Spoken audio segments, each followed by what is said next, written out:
The tactical battle at the front of the Vondée Globe is every bit as engaging as any Christmas TV thriller, except in this instance there is no bad guy, no evil villain to hiss at. Indeed, the leader on this Sunday night before Christmas is Yoann Richomme, PAPREC Arkea, who regained first position this morning ahead of Charlie Dalin, MACIF Santé Prévoyance. Richomme has gybed back on a northeasterly course and has opened 10 or so miles on his rival. The pair are now more than 200 miles ahead of third-place Seb Simon, Groupe Dubreuil, and 1,000 ahead of fourth-position Thomas Ruyant, Vulnerable. Richomme's move is a banker, whilst Dalin is pushing further south a few more miles towards the ice exclusion zone, hoping for a better, faster angle back after he gybes. But it seems very likely the duo will go round Cape Horn together sometime late on Monday. They might be aware that in the 9 previous editions of the Vondée Globe only one leader at Cape Horn has not gone on to win the race. Vincent Riou rounded second behind Yoann Richomme, but went on to win the 2004-5 race. On the last edition, Yannick Bestaven led by 14 hours ahead of Dalin, who went on to cross the finish line first in Lay Sabb d-lonn, but Bestaven won the race thanks to his 10 hours 14 minutes of time compensation. The leaders have the best weather scenario playing out for them for their exit out of the Pacific, an ocean which has been both fast and relatively decent to them. But as usual, there are extreme contrasts through the fleet. Winds are variously too much, too little, or from the wrong direction. Without doubt, the two leaders are having their shared Christmas present early and are now well ahead of Armel Leclerc's 2016 record pace. Currently, we have between 20 and 25 knots of wind downwind, and that will generally be the case until Cape Horn. Once the boat is settled, it's pretty much doing it all its own. There's not much to think about, it's very simple, enthused Richomme, PAPREC Arkea, who went on to say he and Dalin are benefiting from an incredibly effective weather scenario since we entered the Southern Ocean. For their rivals behind, however, the situation is far from being as easy. Some are in the middle of a storm, facing big waves and relentless wind. Others are prisoners of a treacherous anticyclone, struggle in a stifling dead calm, and still others laboriously advance close-hauled, fighting against headwinds that bite through the cold and put the machines to the test.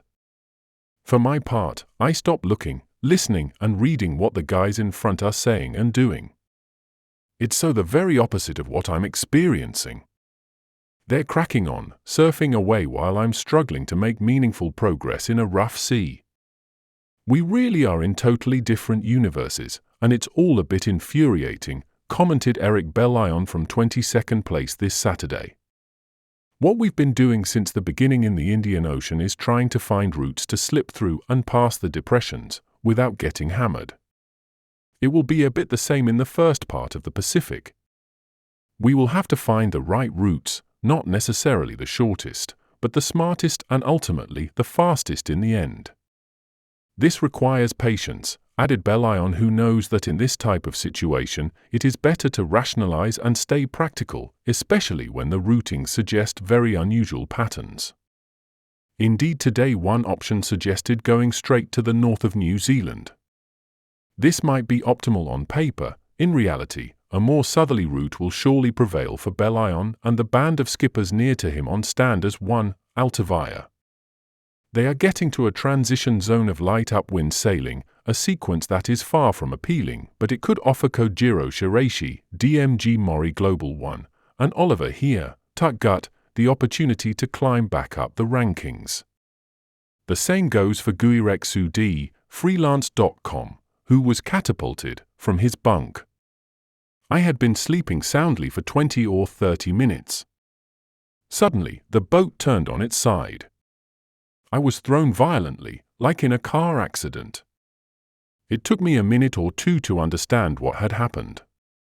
I took a good bang on my left shoulder. Fortunately, it was more of a scare than harm in the end, recounted Sudi.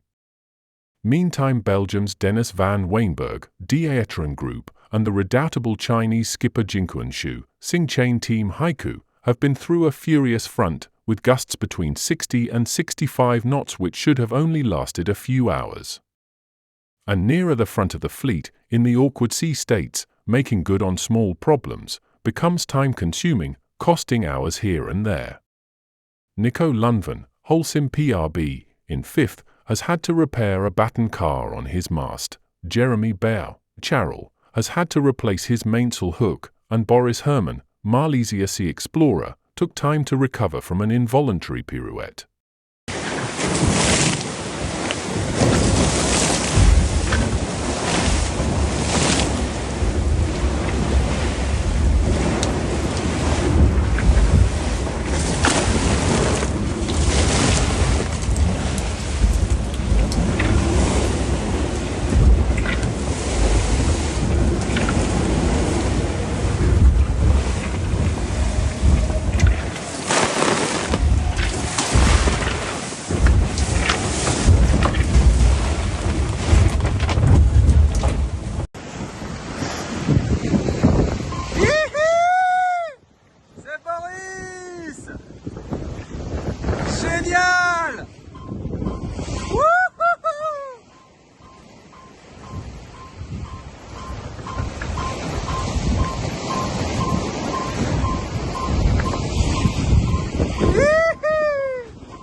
On se croise, c'est chaud!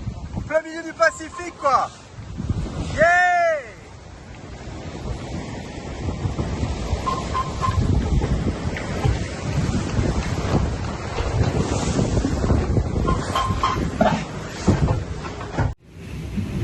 Hi everyone, it's Sam on Vulnerable. We're here having a tea with the Queen, just to give you a little bit of an update. So we're here about 2,500 miles from Cape Horn, in the middle of the Pacific, and we've had a busy few days. The night's just gone and we've had a bunch of squalls coming through with anything from 20 knots to 40 knots, which is quite difficult and quite a big sea stage. So makes it quite difficult to sail overpowered, so we've been sailing quite a lot, frustratingly underpowered, to make sure we don't break anything. And looking at the speeds of everyone else around me, it seems like it's the case for everyone. So hopefully it'll calm down and we'll be able to put some more sail area up and get moving again. And otherwise, we've been fairly busy on the boat. I've had a bit of splicing to do. Had to repair a tack line cover which broke, to remember how to use the splicing needles again. I did it a few times. We've got a leak in the boat. There's I think one of the keel lips has come off, so there's water being pushed into the keel box and it's under pressure the whole time. And that's leaking in through one of the seals, which means I have to pump water out the boat every 6 hours or so. Nothing too serious. And the water pilot let go for an hour yesterday, just no real explanation, just stopped working. We essentially looked for everything and ended up turning it off and on and again, and it worked, which is not very reassuring, but there you go. Feels like the boat's, there's lots of little kind of creaks and crones everywhere, and it's getting a little bit tired, so it's time to go through a nice light spot and have a full check of everything and make sure we're in good shape. So hopefully that will come soon, probably after Cape Horn. Cape Horn at the moment is looking like just under a week away, so we'll go around the 28th. So yeah, we've got just under a week of Southern Ocean sailing, and then hopefully going up the Atlantic, we can have a bit of a check on everything, make sure everything's okay. There you go. So that's news from Onboard Vulnerable. See you soon. Still wet outside.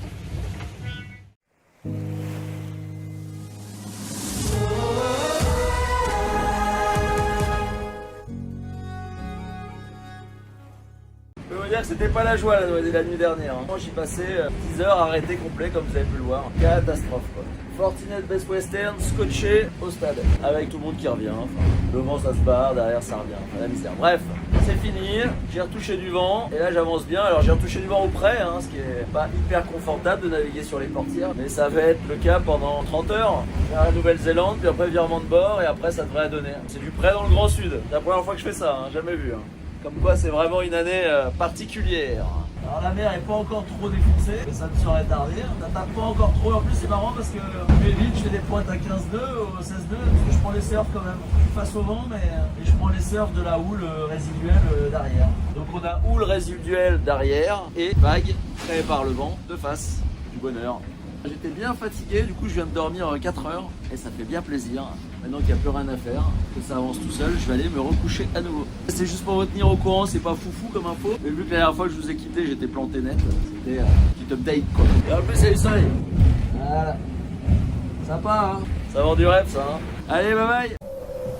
Bonjour à tous et bienvenue pour un nouvel œil du Vendée en direct de l'océan Pacifique. On a passé le point Nemo hier soir et là on est en route quasi direct pour le Horn. On va voir ça tous ensemble. Allez c'est parti. Donc c'est parti. Là ce qu'on peut voir c'est on a une petite... nous on a un petit front là qui pousse juste derrière nous. Derrière il va y avoir une bascule hein. Là devant on a un petit vent de nord-ouest. On va passer un petit vent de sud-ouest après, ce qui va nous permettre d'engager notre descente sur ce bord qu'on voit là, sur le routage là, qui va venir nous replacer le long de la zone des glaces. Donc ça c'est ce qui nous concerne en gros pour vendredi, samedi. Pour l'arrivée à cet empannage là, près de la zone des glaces, ici, ce qu'on peut voir c'est qu'on est en train d'éviter une dépression qui s'enroule juste devant nous là, qui est descendue du nord-ouest juste devant nous, donc ça nous évite un bon petit coup de tabac. Ça nous évite d'être dedans. On est dans une zone derrière où le vent est plutôt sympathique, 20-25 nœuds, ce qui est quand même tranquille, ce qui nous permet de faire les moyennes au-dessus de 20 nœuds et de ne pas être trop secoué. Donc c'est pas mal. Ça c'est pour samedi. Et on peut voir ensuite qu'il y a un très long bord.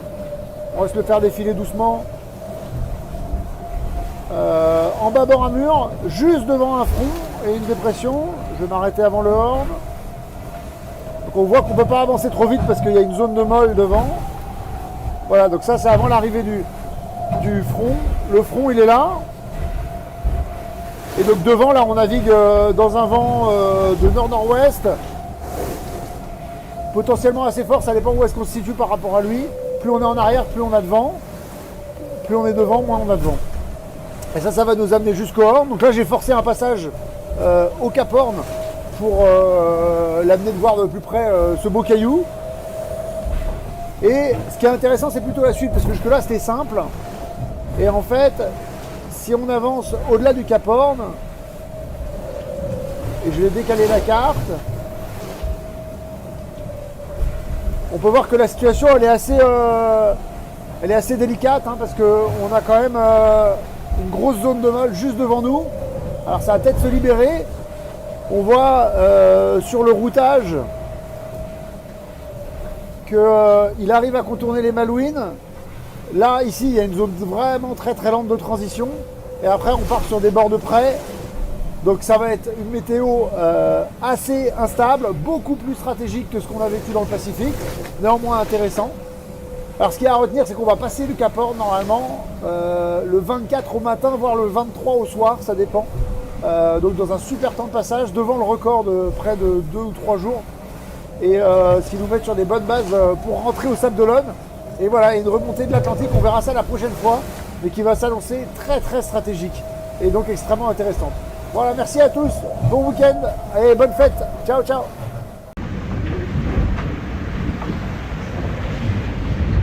Grand volet de nouveau en l'air. Donc en fait cette nuit j'ai voulu prendre mon riz 2 et ça ok pas. J'ai passé 1 heure à essayer d'hooker le riz 2. Impossible d'hooker. Du coup je suis remonté à rien avec le vent qui montait. Ça ok pas non plus. Du coup j'ai pris la décision d'affaler la grand voile et en fait le hook de GV est complètement explosé, ouvert en deux. Donc j'en ai un spare, mais c'est pas le tout de dire que tu as un spare, c'est que en fait faut démonter le rail de GV pour sortir le précédent. Faut enlever les lattes. Faut dévisser le rail, faut le revisser, faut réinstaller le nouveau hook, faire les lashings,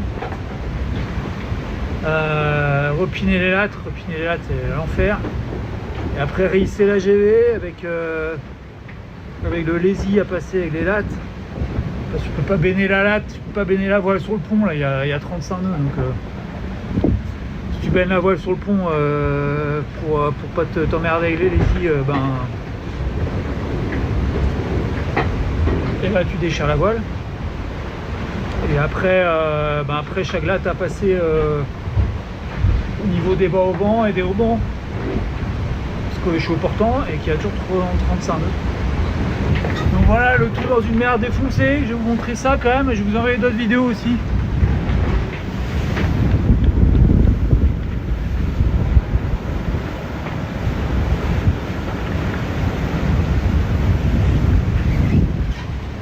Voilà, 35 nœuds maintenant là.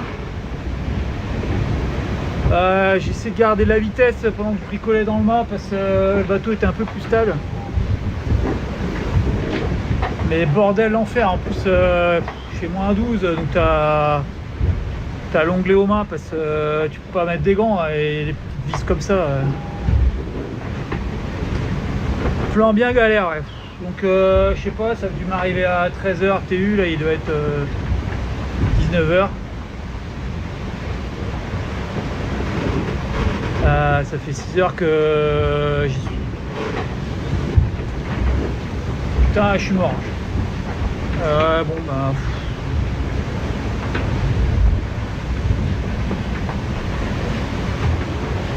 Ce serait bien que ça cesse les galères un peu là.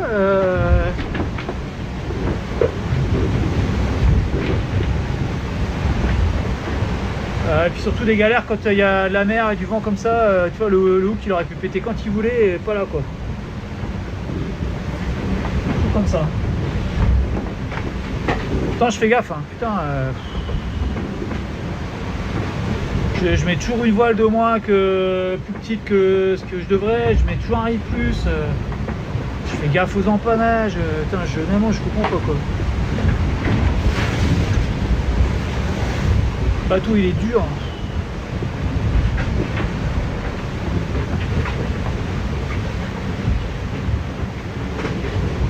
Voilà, bon, je vais régler un peu pour accélérer et j'espère que ça va tenir. Allez, à bientôt. Bon, la deuxième partie du Pacifique est pas très engageante. Pas mal de vent fort. Une situation météo complexe à lire, une mer dure, courte, croisée, vraiment pas facile de faire avancer le bateau. Et la situation à venir, ouais, je me creuse quand même pas mal la tête. On a des petites dépressions là qui se creusent très vite sur notre chemin. Voilà, donc pas évident de savoir quelle est la bonne route, à la fois safe et rapide. Ouais, pas facile là, la fin du sud, c'est quand même bien copieux, il fait froid. Voilà, et ouais, le Horn, ouais, je pense d'ici 5-6 jours, plus, une semaine. Voilà, ça va dépendre de comment on arrive à avancer et se positionner par rapport au boss qu'il y a sur la route. Voilà, pas évident, j'essaie de vous montrer les conditions demain.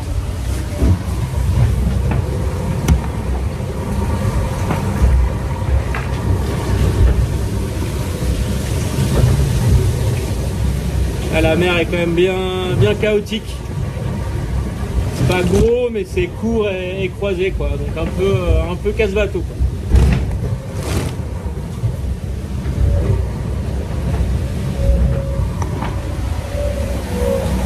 Allez, à plus.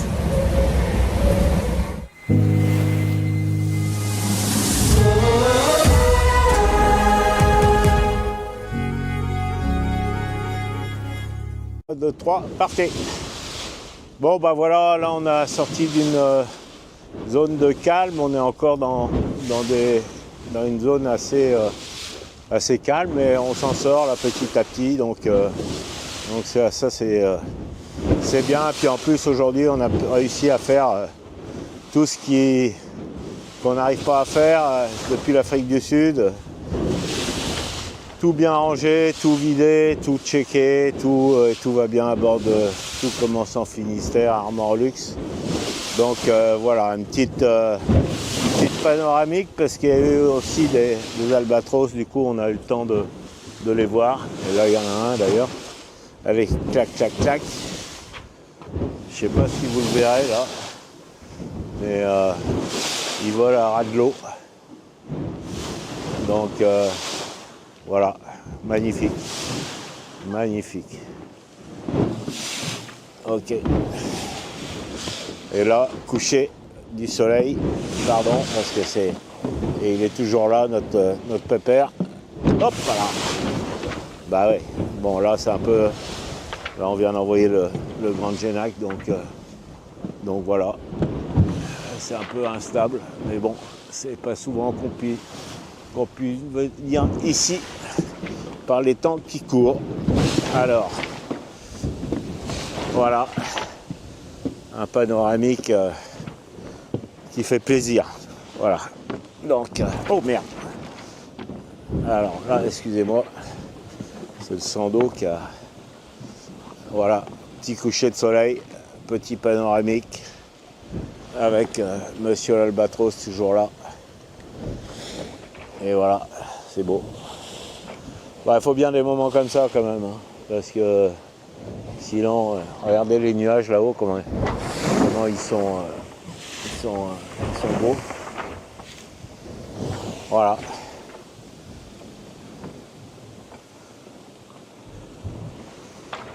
Et voilà. Grand voile. Hop. Clac, clac, clac. Bon, bah voilà. Écoutez, bonne matinée pour vous. Nous, ça va être la nuit. Bientôt. Et puis, et attention aux fêtes. Allez, je vous embrasse tous. À plus. Ciao. Ouais, nous voilà sur PAPREC Arkea, sur la fin du Pacifique. On a passé le point Nemo et maintenant on se dirige vers le Cap Horn qu'on va atteindre dans 3 jours environ. Voilà, passage le jour de Noël au Cap Horn, exceptionnel, c'est trop bien. 3 jours d'avance, voire un peu plus sur le record d'Armel Lecléache, ça va être top. Donc voilà, que des bonnes nouvelles ici, tout va bien. En plus on a retrouvé le soleil, c'est une belle nave, c'est agréable. Allez, à bientôt, ciao ciao. It's day 5 on the slow boat to Melbourne. We have sailed 218 miles and we have 574 miles to go to Melbourne. I'm excited today and actually a little bit nervous. So you can see this incredible skyscape behind me. Look at that. So that's post frontal. The front went through about 2 hours ago. It rained quite a lot beforehand and then the wind slowly changed direction and the sea state was quite violent, so I wasn't going to do anything then. Oh look at that behind me, look at that squall. The colours are amazing. Just the difference around the whole horizon of colour is just absolutely incredible. But back to the slow boat. So today I am going to try the trysail. It's cured overnight. These conditions are just right for trying it. We're currently hammering down the run line to Melbourne at 3 knots. So let's see if we can make it 6 or maybe 7 knots by the end of the day. I've no idea if this is going to work. I think the likelihood of me sticking it up and making it work the first time are pretty slim, but today that's what I'm going to do. Just a quick overview of where we are then. So that's where I dismasted. There's Melbourne up there.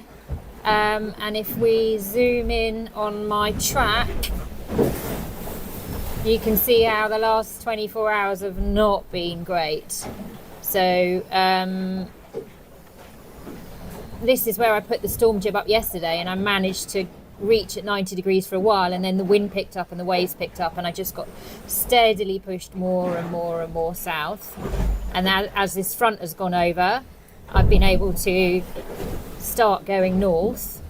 So the rum line is this line here. This is the rum line to Melbourne, but because I do get pushed, it's easy to make ground to the east, and I'm getting pushed to the south. Ideally, what I need to be is quite a long way to the left of this line to bank some ground for the next time I can only go to the east. But I think with the extra speed from the trysail, I might be able to do that. So one of the things I haven't quite figured out is how to manage the back corner, the clew of this trysail. So the two front corners of the triangle are super easy. I've made a head and a tack. I've rigged a second halyard onto our mast, and there's a Cunningham already there that I can use.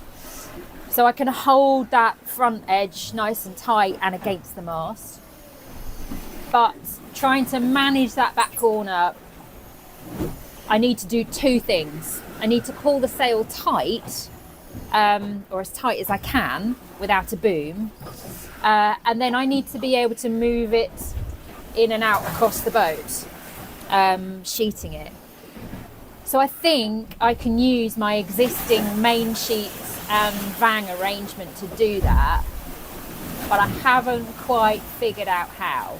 So I'm just going to have a little look at that now and try and think of something clever. Oh, look at all the waves coming in. I think I might have wet socks by the end of the day. Yeah, a little bit of thinking required before I launch into dragging my sail on deck. So I need to hold the front edge of the sail onto the mast. So I'm going to use these strops that were on the boom. These were actually holding the vang and the main sheets and the reefing strops onto the boom. So I'm going to use these to hold the sail forwards onto our mast.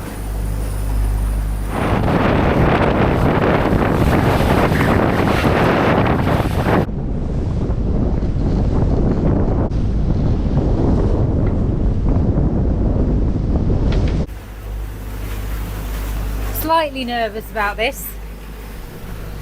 Kind of expecting either it's going to be a disaster or I'll stick it up and the whole thing will fall down. But this is a process of trial and error, we know that. So my main sheet is off. So the sail should flag out that way. It is quite heavy, that end of the sail, so I need to be a bit careful. I put a bit more backstay on already. I'm nervous. Okay, let's go halyard.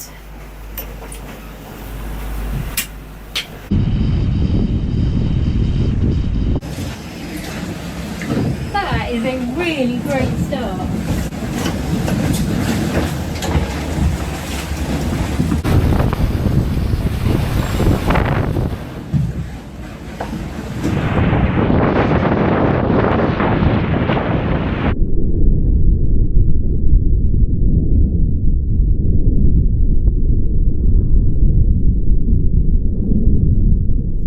Well, I knew it was going to be trial and error.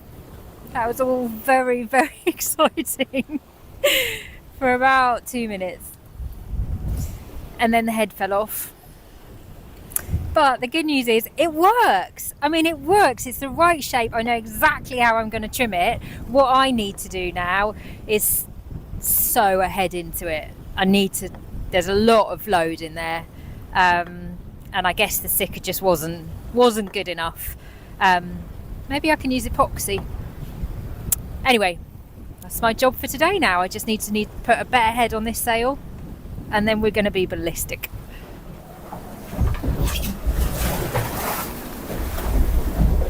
Oh, it's rough now.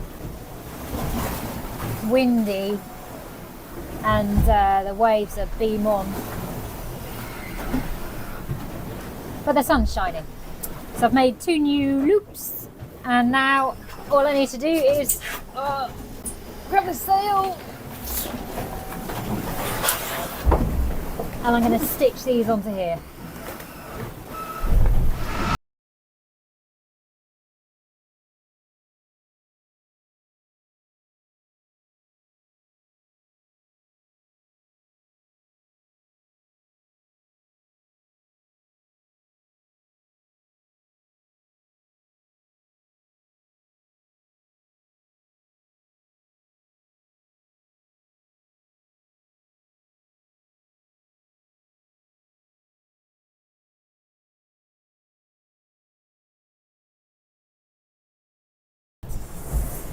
Okay, new head strops attached. Slightly different, so I'm going to need a different kind of strop, I think, for these. And actually I can see really clearly what happened. This Sikaflex is still really soft and actually a little bit sticky, so it just didn't go off. I didn't wait for long enough. I mean, maybe I should have stitched it in the first place, but the Sikaflex theoretically would have been stronger, but I just didn't cool my jets for long enough. Never mind, let's try again.